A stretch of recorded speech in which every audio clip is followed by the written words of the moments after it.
Baiklah, sebelum itu perkenalkan saya Alfa dan teman saya yaitu Krisna. Di sini saya ingin melakukan data analitik yang dimana data analitik kami ini menggunakan dataset Bitcoin historical dan predictive maintenance industry yang dimana dataset untuk Bitcoin historical ini untuk merekam dinamika pasar keuangan digital. Lalu di sini kami ingin melakukan analisis apakah saat penutupan Bitcoin itu terjadi penurunan atau kenaikan. Lalu untuk predictive maintenance untuk industri ini membawa kita tuh ke ranah fisika atau lingkungan industri yang dimana data set ini menggunakan rekaman angka sensor IoT yang menempel pada mesin pabrik. Oleh karena itu kami ingin melakukan predictive maintenance ini untuk clustering, sedangkan Bitcoin tadi menggunakan klasifikasi. Di sini saya akan menjelaskan untuk klasifikasi yang dimana saya menghubungkan data saya itu menggunakan drive, lalu saya melakukan import untuk pandas dan ada untuk import scale dan ada untuk cross file score dan train test bed, yang dimana cross file score ini untuk menghitung nilai mean pada saat menghitung klasifikasi, dan train test bed ini untuk melakukan training. Lalu di sini kami mengambil algoritma untuk KNN dan KNN Bayes tree dan SVM. Di sini saya menggunakan SVM berupa linear agar dataset itu melakukan scaling itu lebih cepat dibandingkan yang biasa. Di sini saya akan menampilkan dataset apa saja yang muncul.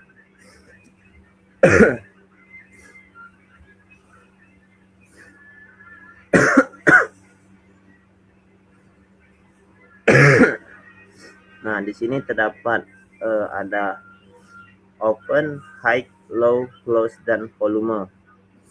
Yang dimana open ini merupakan harga pasar yang dibuka. Lalu untuk high ini merupakan harga tertinggi, sedangkan low itu merupakan harga terendah. Dan close ini merupakan harga penutupan, dan sedangkan volume ini total perpindahan tangan koin yang terjadi.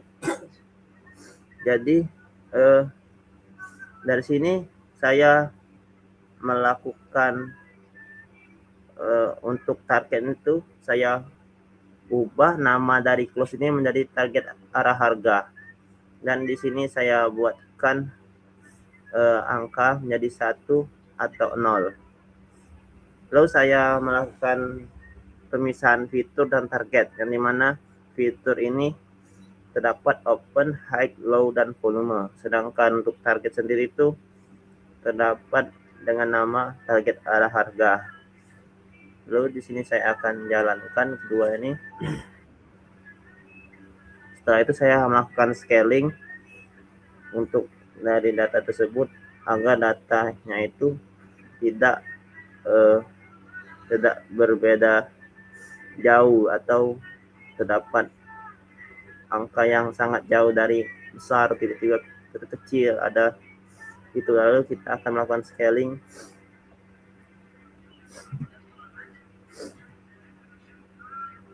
Setelah melakukan scaling, di sini saya melakukan klasifikasi untuk mencari mean dari KNN, tree, SVM, dan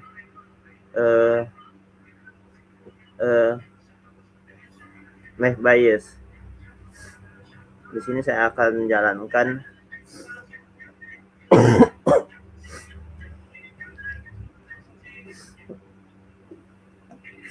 mungkin di sini cukup lama untuk melakukan eksekusi. kita akan menunggu sekitar 5 menit atau 7 menit agar mendapatkan main score dari eh, algoritma yang saya akan lakukan.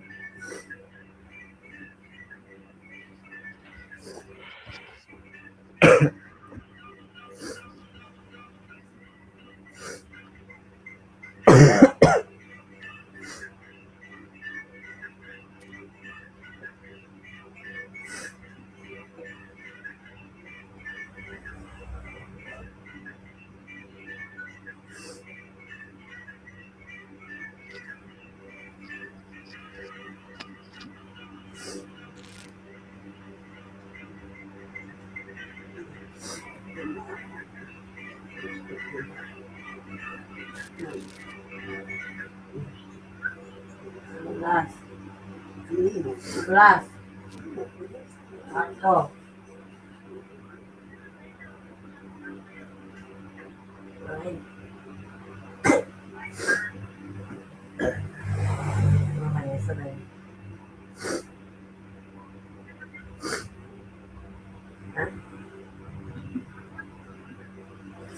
Aida.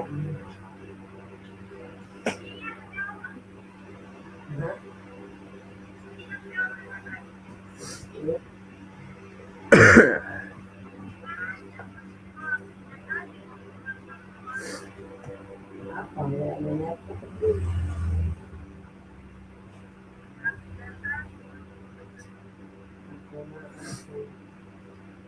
Baru TikTok tadi.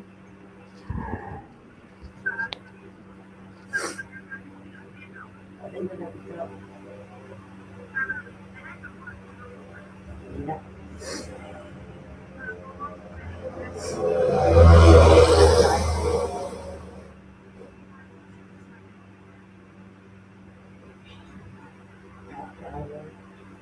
Memakai hati setiap.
Oke, mungkin setelah saya melakukan klasifikasi ini, maka didapatkan mean score untuk Max Bayer itu sebesar 56%, sedangkan decision tree itu sebesar 40%, KNN 42%, dan linear SVM itu sebesar 66%.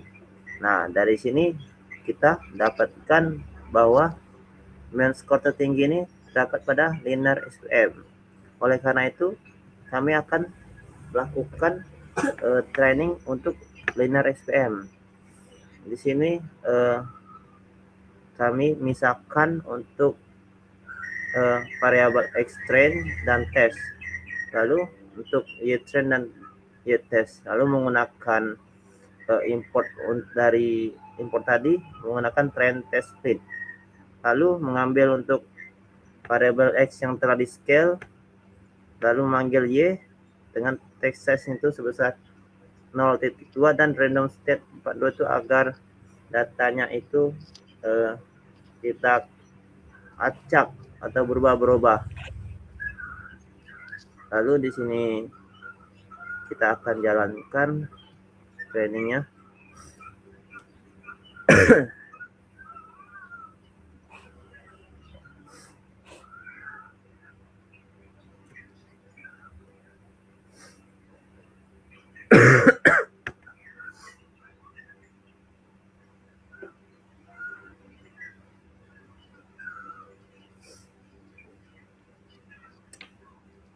Nah, setelah itu saya mulai dengan melakukan prediksi dengan data baru, yang dimana data barunya ini berisikan dari low, high, volume, dan open. Nah, di sini merupakan open, di sini merupakan high, di sini low, dan di sini volume. Lalu dari data baru tersebut saya melakukan scaling.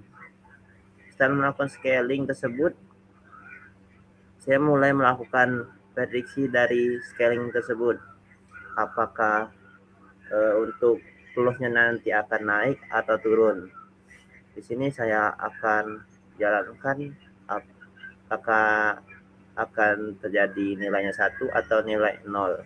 Yang dimana 1 ini merupakan naik dan 0 merupakan turun. Nah, di sini didapatkan bahwa penutupan terjadi naik untuk saat penutupan. Nah, di sini setelah saya mendapatkan nilainya, akan saya oper ke teman saya Krisna untuk penjelasan lebih lanjut tentang optimasi untuk Bitcoin, yang dimana ini untuk mengetahui seberapa keuntungan kita dalam berinvestasi atau kemungkinan yang bahkan terjadi untuk profit kita nanti. Baiklah, silakan. Oke, baik. Di sini saya akan melanjutkan untuk menjelaskan optimasi. Di mana itu dalam optimasi itu dimulai dengan mengimport NumPy SNP dengan kodenya itu import NumPy SNP. Lalu dilanjutkan dengan mengimport Skipify Optimize untuk linfork dengan kodenya itu from Skipify Optimize import linfork. Lalu dilanjutkan dengan C itu sama dengan minus 5 juta dan minus 1.500. Nah, dalam langkah pertama itu kita mendefinisikan target profit di dalam variabel C, yaitu 5 juta bit untuk BTC dan 1,5 juta itu untuk ETH. Dan yang perlu diperhatikan di sini itu bahwa menambahkan tanda minus di depan angka tersebut. Dan ini karena algoritma linfork itu bawaan Skipify itu didesain untuk digunakan untuk mencari nilai minimum atau meminimalkan biaya. Dengan meminuskan angkanya, sistem akan berbalik itu menjadi nilai yang maksimal keuntungannya. Lalu kita akan memasukkan fungsi kendala atau constraint dengan kodenya itu sama dengan A, garis bawah itu UB sama dengan, terus ada 9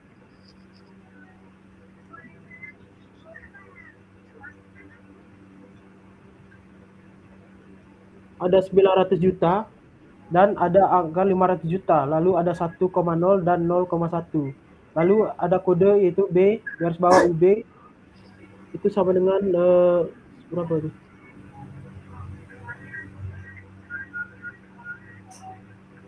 10 miliar, 8 sama 40. Nah, di sini kita memasukkan batas-batasan atau constraint dari sisi manajemen perusahaan. Dan di sini dia akan membagi ini menjadi sisi kiri koefisien dan sisi kanan itu adalah batas maksimal. Di baris pertama itu mewakili harga beli itu sebesar 500 juta untuk BTC dan 50 juta itu untuk ETH. Dengan total belanja itu tidak boleh melebihi total modal yang diatur oleh perusahaan. Di variabel BUB yaitu 10 miliar. Lalu di setelahnya ada kendala risiko, di mana di baris kedua dan ketiga itu adalah strategi manajemen risiko, di mana itu pembelian harian itu dibatasi maksimal 8 koin dan 40 koin itu untuk ETH yang digunakan agar portofolio itu tidak overexpose. Lalu berikutnya akan melanjutkan batasan mutlak dan eksekusinya. Itu ada bounce sama dengan kodenya itu bounce sama dengan kurung siku dalam kurung 0,0 dan 0,0. Lalu ada res limpok C A garis bawah UB sama dengan A garis bawah UB. Lalu ada B garis bawah UB sama dengan B garis bawah UB. Dan bour sama dengan bounce. Lalu ada method itu hike dan integrity-nya itu 1:1. Di sini di baris eksekusi itu ada satu parameter yang sangat penting, yaitu integrity dengan 1:1, di mana parameter ini itu tugasnya itu digunakan untuk mengubah algoritma menjadi mixed integer linear programming. Dan fungsi ini itu sangat penting karena dari kode ini itu dia akan memaksa untuk hasil rekomendasi itu menjadi bilangan bulat. Dan dalam kasus ini itu kami mengasumsikan bahwa perusahaannya itu hanya membeli koin utuh, bukan pecahan desimal. Lalu berikutnya itu ada ekstraksi hasil. Dengan tampilan kode itu sama dengan x sama dengan in, np round res titik x kurung 0, dan y sama dengan in, np round res titik x sama dengan 1, kurung siku 1. Dan ada kode menghitung kembali proyeksi profit aktual itu dengan Z itu sama dengan 5 juta kali X dan plus 1.500.000 dikali Y. Lalu modal yang digunakan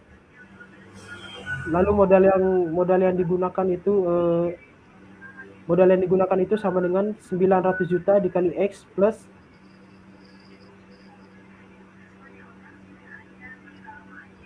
50 juta dikali Y. Dari kode ini itu sistem akan mengambil nilai hasil hitungan dan membulatkannya itu untuk mencegah ada sisa desimal floating point dan mencetak keputusan opsionalnya. Sehingga di sini saat kodenya itu di run, kita akan mendapatkan hasil bahwa jumlah pembelian koin Bitcoin itu sama dengan 8 koin. Lalu jumlah pembelian koin untuk Ethereum itu sebesar 40 koin. Dan maksimal proyeksi keuntungan atau Z itu sebesar 100 juta. Dan modal portofolio yang digunakan itu sebesar 9.200 juta. Selanjutnya itu akan dijelaskan kembali oleh Al-Fatihah untuk bagian klasterisasi. Plot diff, pplot, dan saya melakukan import juga untuk scalar dan algoritma Karman dan Silhouette score. Lalu setelah itu saya melakukan pemanggilan untuk CSV-nya yang dimana menggunakan CSV untuk maintenance industri tadi. Di sini saya akan menjalankan. Nah, di sini akan menampilkan product ID, type, air temperature, proses temperatur, rotational speed, torque, toll-wear, position failure, TWF, HDF, PWF, OSF, dan RNF. Setelah itu saya melakukan memilih fitur untuk dilakukan klasifisasi. Di sini saya akan melakukan run, maka akan menampilkan fitur-fitur yang akan dilakukan untuk klasifisasi, yang dimana ada air temperatur, process temperatur, rotational speed, torque, toll-wear. Setelah itu saya akan melakukan scale yang telah dilakukan pemilihan untuk dilakukan klasterisasi, yang dimana di sini dari hasil scale tersebut menampilkan data-data berikut. Nah, setelah itu kita akan masuk ke bagian menentukan jumlah cluster dengan metode elbow, yang dimana entitas ini untuk menyimpan nilai dan current-nya itu mulai dari 2 agak selaras dengan silhouette dan 11. Lalu akan dilakukan menghitung nilai K-nya menggunakan K-means yang mengambil data X yang telah di scale, lalu di sini melakukan pembuatan pola atau kurva elbow, yang dimana itu PLT figure-nya itu untuk fixed size-nya itu 10 dan 6. Lalu terdapat plot memanggil current, integritas, marker yang berisikan 0, lalu length style minus, untuk warnanya itu B colornya. Lalu membuat label X dan label Y. Di label X ini terdapat dengan nama jumlah cluster, dan untuk Y-nya itu inertia WCSS. Lalu di sini akan menampilkan metode elbow-nya. Nah, dari hasilnya maka akan menampilkan seperti ini. Lalu setelah itu kita melakukan analisis silhouette untuk mencari nilai K optimal. Kalau di sini kita tidak mengetahui yang mana nilai optimalnya, karena tidak seperti siku-siku. Lalu di sini melakukan list untuk variabel skor, lalu melakukan pengulangan dengan variabel K untuk K-range. Lalu di sini menentukan dengan nilai K dengan skor tertinggi, yang dimana dimana membuat variabel optimal K, lalu K-range buka kurung siku, score index, max score, lalu menampilkan nilai K optimal dan membuat visualisasi, maka akan menampilkan silhouette yang nilai optimalnya.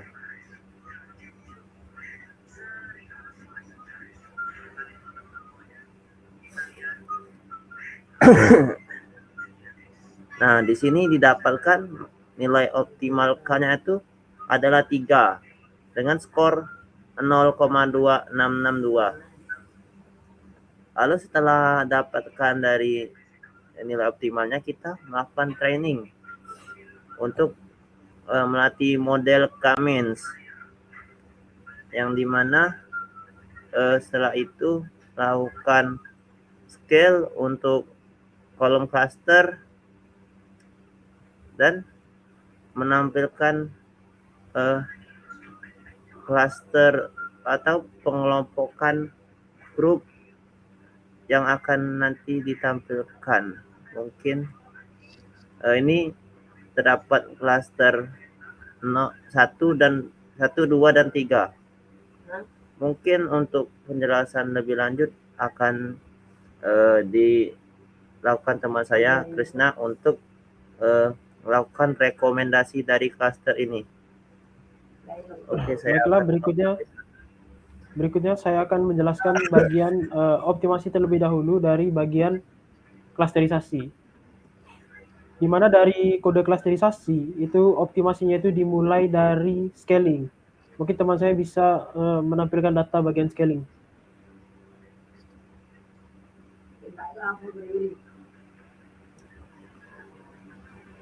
Jadi data scaling ini itu digunakan agar algoritma K-means itu tidak bias terhadap angka yang besar. Sehingga kita harus mau mengoptimasinya dengan menyamakan skala atau standarisasinya. Dan itu merupakan kodenya dan juga hasilnya. Lalu selanjutnya, optimasi kedua itu dibuat saat kita menggunakan metode elbow method. Nah, di dalam metode elbow method ini kita membuat optimasi kedua, di mana di sini kita itu tidak bisa menebak jumlah klaster secara asal, sehingga kita itu mengoptimasi pencarian jumlah klasternya atau pencarian K-nya itu dengan melihat nilai inertia atau jarak dalam klaster dengan kodenya seperti itu dan gambar elbow-nya seperti itu. Lalu berikutnya kita akan lanjut untuk optimasi ketiga, yaitu silhouette analysis. Silhouette analysis. Di mana di sini itu kode itu untuk memastikan pertahanan pada elbow itu benar-benar optimal. Sehingga kita itu bisa mengukur menggunakan silhouette score. Dan skor tertinggi itu menunjukkan pemisahan klaster yang paling optimal. Lalu optimasi terakhir itu ada pada K-means atau K-means plus. Itu ada di bagian training. Nah, lalu di sini di saat kita melakukan training model, itu kita melakukan optimasi yang terakhir atau yang keempat, itu dengan parameter K-means plus. Di mana kita menggunakan parameter yang khusus untuk mengoptimasi kinerja dari algoritma K-means itu sendiri.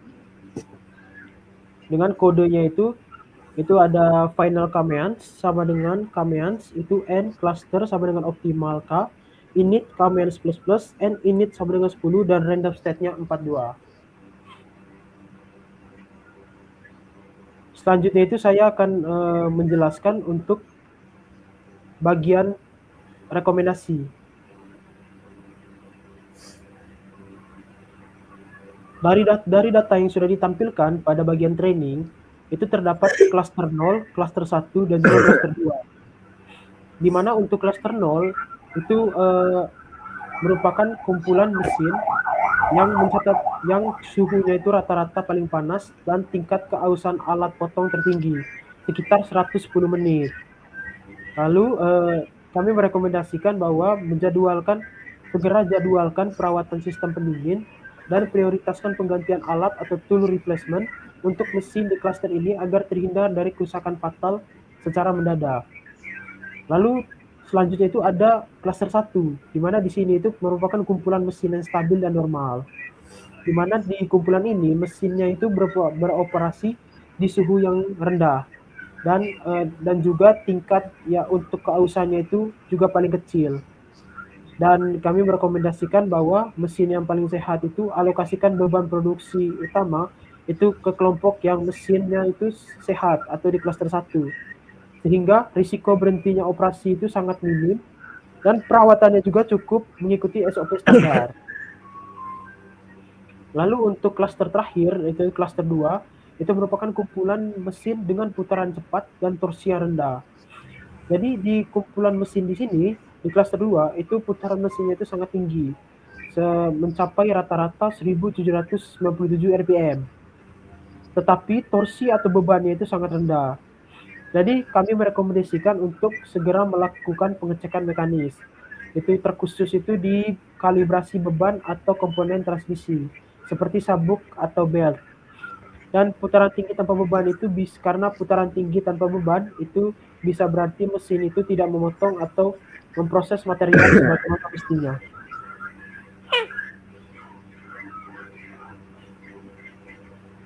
Oke, baiklah. Mungkin itu saja dari penjelasan kami. Saya akhiri. Wassalamualaikum warahmatullahi wabarakatuh.